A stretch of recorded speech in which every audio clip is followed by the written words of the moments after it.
Olá, muito boa tarde para você que nos acompanha aqui no Notícias Agrícolas. Eu sou Rafaela Ribeiro e agora vamos falar um pouquinho então sobre o mercado do café, conversando com o analista de café da Stonex, Fernando Maximiliano. Tudo bem, Fernando? Seja bem-vindo.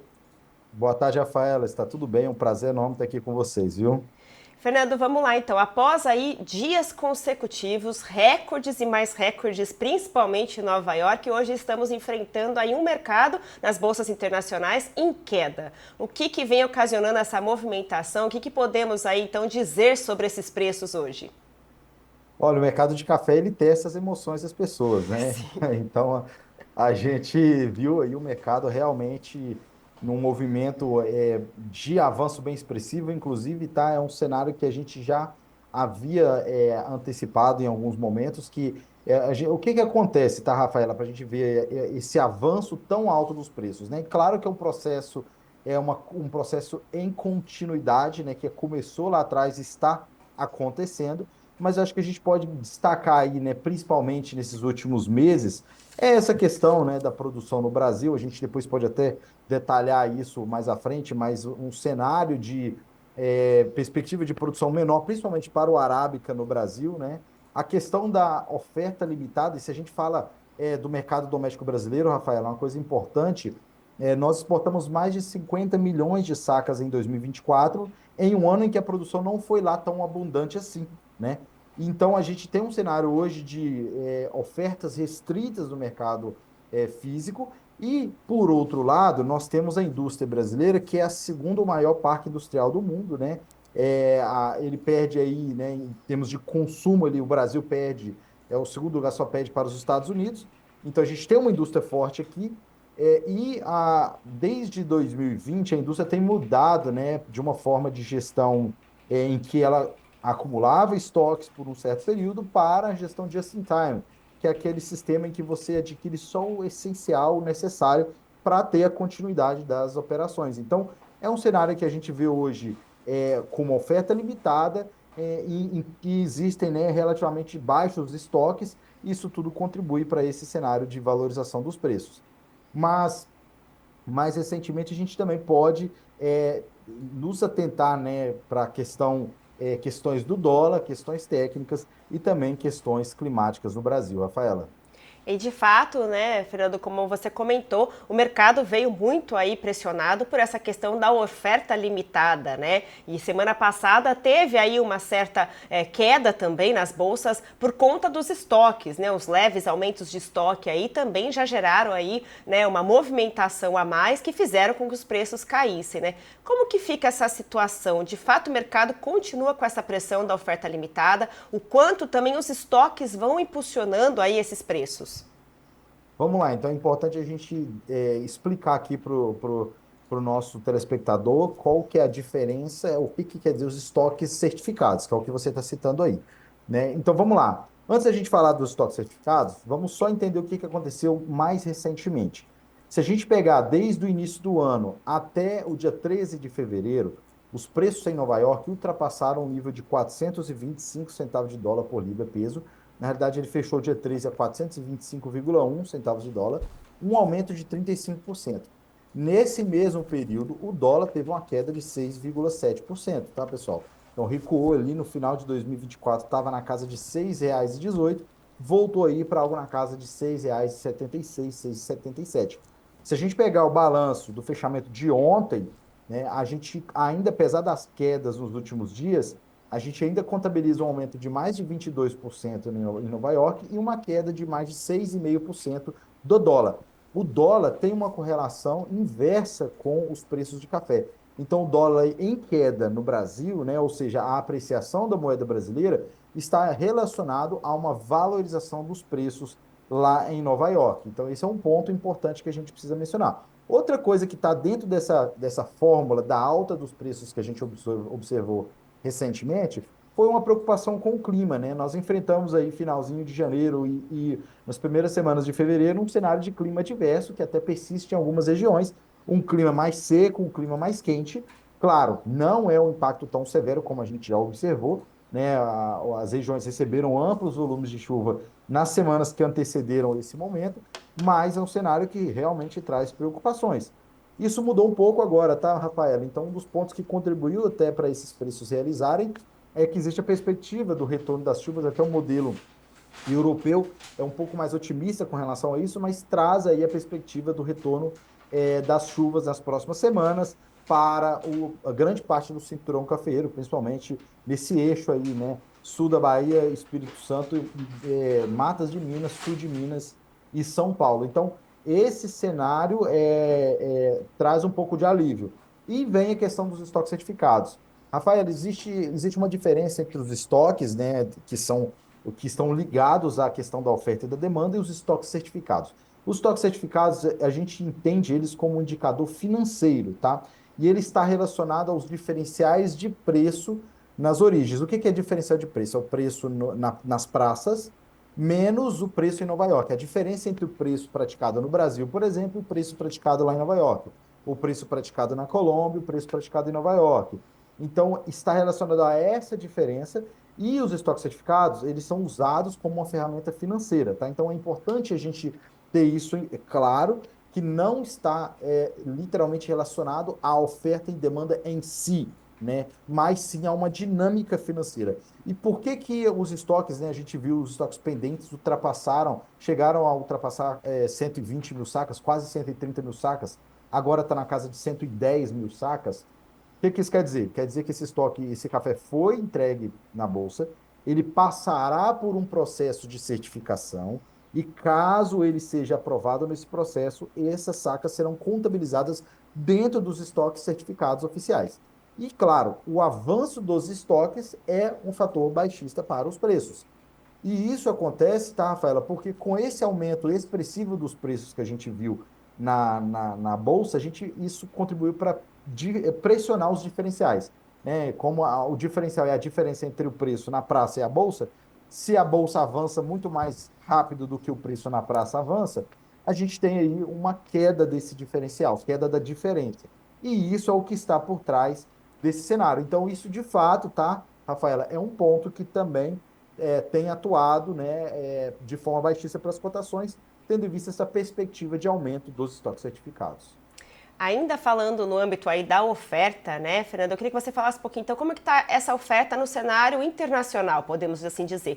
Tem aí, né, uma questão do Vietnã, que já se fala também de uma oferta limitada, né, por questão do Robusta, também tem a questão da Colômbia, que já tem aí também um avanço, né, falaram que vai vir até a mais, né, essa safra, uma otimista na questão disso, e uma recuperação também da Indonésia. Então, como que está esse cenário internacional com relação à oferta e o quanto isso, de fato, ainda vai movimentar os preços aí até a entrada, né, até a colheita nossa, aí podemos assim dizer. Vamos lá. Primeiro, o Vietnã é um fato contínuo também, né? É um país, né, que tem enfrentado problemas climáticos nos últimos anos e a colheita terminou. Nós estamos no período de florada lá no Vietnã, tá? Mas os dados já mostram que não houve um aumento tão expressivo assim nas exportações do país. Existe aí uma preocupação com relação ao que foi realmente o volume colhido, né, nessa última temporada no Vietnã. Para a próxima safra, a perspectiva é de um cenário um pouco mais otimista, expectativa de recuperação. Mas essa safra que terminou é claramente uma safra com uma disponibilidade reduzida, mas isso já está, né, isso já está, já foi incorporado no preço, nas análises, o mercado já entende esse cenário do Vietnã, tá? Já para outros países, você bem disse, Colômbia é realmente uma perspectiva bem melhor nessa temporada, uma produção melhor, né? Mas, no geral, a gente tem que lembrar, né? Quando a gente fala de robusta, sim, o Vietnã, a Indonésia com um peso muito grande. Mas quando a gente fala de arábica, é o Brasil, que é o país que dá as cartas com relação à disponibilidade e à oferta. E aí vem, né, a perspectiva com relação à safra que vai ser colhida agora esse ano. É esse que é o grande ponto agora, porque os dados já mostram que nós tivemos impactos severos na florada do café arábica lá no final de 2024, né? No final de setembro, de agosto, e no mês de setembro e no início de outubro. E os nossos dados, inclusive da Stonex, que foram divulgados de forma preliminar lá em novembro do ano passado, já mostram uma queda de mais de 10%, tá, Rafaela? Na produção de café arábica. Nossa equipe está a campo, neste exato momento, visitando as lavouras da região sul de Minas Gerais, e a gente acredita que até a segunda quinzena do mês de março nós vamos trazer aí uma atualização desse cenário com relação à produção, mas hoje o grande ponto, o grande fator aí é esse cenário de produção menor no Brasil, sendo que o Brasil aí é de longe o maior fornecedor mundial de café arábica. Então, essa é a dinâmica que a gente vê hoje, um cenário que ainda tem pontos, né, que atuam de forma mais altista para as cotações e que tendem, né, a limitar aí esse recuo que a gente tem visto nas últimas semanas. De fato, também o que a gente vem acompanhando é a preocupação com relação à demanda, né? Diante dessas altas dos preços, veio aí muita também especulação com relação à demanda e o quanto ela poderia interferir aí também nessa movimentação de mercado, na precificação do café. E os consumidores já estão sentindo, né, um pouco aí o impacto, tem muito memes na internet aí falando do aumento do preço, né? Como que fica essa questão de fato aí da demanda, do consumo diante dessa alta, o quanto o varejo, né, a indústria vem sendo afetada de fato com essa volatilidade e essas altas expressivas nos preços do café? Olha, esse é um ponto excepcional. Incrível, né? Esse é um momento que está todo mundo, né? Porque a gente acompanha o mercado de café, nós que atuamos no setor, né? A gente vê isso de perto, essas movimentações, mas esse é o momento em que a população brasileira como um todo está vendo qual foi o aumento dos preços de café, né? E esse é um cenário, Rafaela, que a gente já antecipava, né? A indústria, desde o ano passado, já estava anunciando que teria que fazer o repasse do aumento desses custos para o consumidor final, e isso a gente está vendo acontecer já nos últimos meses. Mas não é só no Brasil, tá, Rafaela? Se a gente observar os dados, por exemplo, dos Estados Unidos, no acumulado dos últimos 12 meses, a inflação sobre os preços de café ao consumidor já alcançou 14,6% nos Estados Unidos. Na Europa, esse número é de 8,2% a inflação sobre os preços de café ao consumidor. E no Brasil, o cenário é mais complicado ainda. É um incremento de 50,35% até o mês de janeiro, segundo os dados do IBGE. Então, já é um consenso dentro dos participantes do mercado que haverá, de fato, um impacto no consumo de café, tanto no Brasil como no mundo, devido a esse aumento expressivo dos preços. E a gente está tendo até café fake, né? Então, é um cenário realmente novo e desafiador que a gente tem enfrentado, e isso, tá? Trazendo aí uma perspectiva de mercado, é um ponto de baixista para as cotações de café. Inclusive, né, recentemente, uma agência de notícias chamada Reuters fez uma pesquisa, né, entre os participantes do mercado, ela envia uma enquete, né, e a média das respostas apontavam para um cenário mais pessimista para os preços até o final do ano. Isso mostra aí um pouco o sentimento do que o mercado está vendo, e grande parte disso está relacionado à perspectiva de menor demanda por parte dos consumidores. E com relação, de fato, à movimentação no mercado físico, que também sentiu aí essa alta, chegamos em algumas semanas, atingir em algumas regiões a saca aí a R$ 3.000, né? Como que fica essa situação no mercado? Quanto o mercado físico, essas negociações aqui, né? Esse mercado físico brasileiro vem sentindo essa volatilidade e essas altas recordes? Eu vou falar de uma forma vulgar aqui, tá, Rafaela? Mas como diz o ditado, né? Tem o preço, mas não tem o café. O produtor já vendeu grande parte desse café e a gente tem aí, inclusive, os dados, próprios dados de exportação do Secafé mostram, né? Uma exportação de mais de 50 milhões de sacas, e grande parte desse café já foi embarcado.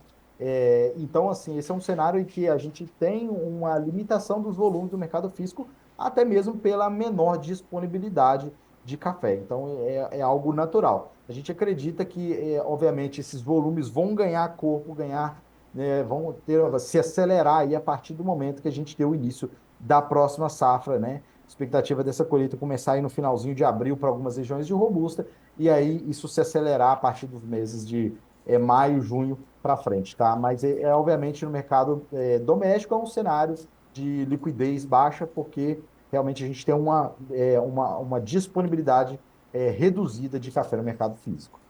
E, Fernando, como que deve então ficar aí para a gente ir caminhando para o fim a tendência dos preços para os próximos dias, né? Hoje, podemos dizer que começamos a semana aí nos ajustes técnicos, numa realização devido a grandes altas que registramos na semana passada, mas o que espera? A gente vai ter novamente esse movimento altista, vai continuar essa volatilidade, conseguimos prever um pouquinho, sei que não temos bola de cristal, mas o que a gente pode esperar aí desses preços para os próximos dias? Não, essa pergunta, né, como diz o velho ditado, é a pergunta de US$ 1 milhão, ou talvez de 1 bilhão. Mas qual que é a perspectiva? Vamos lá. A gente viu aí o mercado recuando e eu já listei aqui alguns dos pontos que atuaram para pressionar essas cotações. Então, são os estoques certificados, a perspectiva de uma melhora no cenário climático no Brasil, né? Essa preocupação com a questão da demanda, né? Se a demanda, aliás, que a demanda vai reduzir em meio a esses aumentos expressivos dos preços. Mas existe, por outro lado, alguns fatores que tendem a limitar essas perdas dos preços, pelo menos no médio prazo. O que ainda atua nesse sentido, tá, Rafaela? Primeiro, enquanto a safra não começa, a gente tem uma disponibilidade de café no mercado físico limitada. E isso é um fator que ainda continuará até que a gente tenha a entrada da nova safra, né? Outro problema, os problemas logísticos, os atrasos que dificultam aí a questão, principalmente das exportações, é um fator altista para as cotações. E também essa perspectiva de uma oferta reduzida de arábica no Brasil na próxima temporada, reflexo aí dos problemas climáticos que a gente já citou. Então, esses são os pontos que continuam atuando de forma altista para as cotações.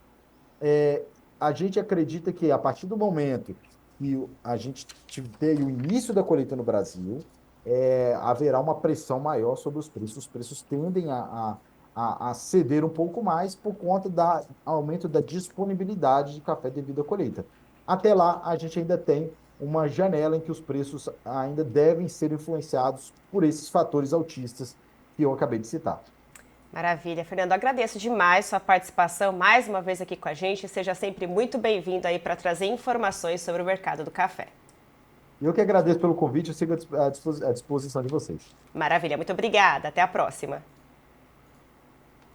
Bom, eu aproveito esse espaço, então, para deixar aqui os nossos sentimentos, né? Os sentimentos Notícias Agrícolas lamenta demais aí o falecimento, né, de Mário Panhota, superintendente de torrefação da Cochupé.